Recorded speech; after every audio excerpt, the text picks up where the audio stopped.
Wizara ya michezo nchini ikiongozwa na waziri wa michezo Salim Mvurya waliongoza ukaguzi wa uwanja wa Kinoro ulioko katika kaunti ya Meru mapema leo.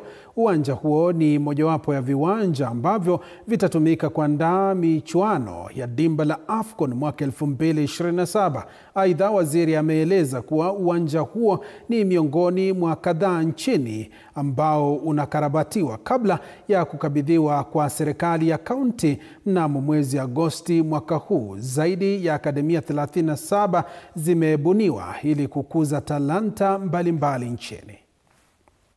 Ile stadium zote ambazo zimekuwa zimetengenezwa kwa sherehe zote tuhakikishe tumezipandisha daraja ya kimchezo. Na hapa pia niko na CEO wa Sport Fund ambao ndio hazina kuu ya kufadhili viwanja na mambo ya michezo. Kwa hivyo tuko kamilifu kuhakikishia kwamba tutaweza kufanya hii kazi.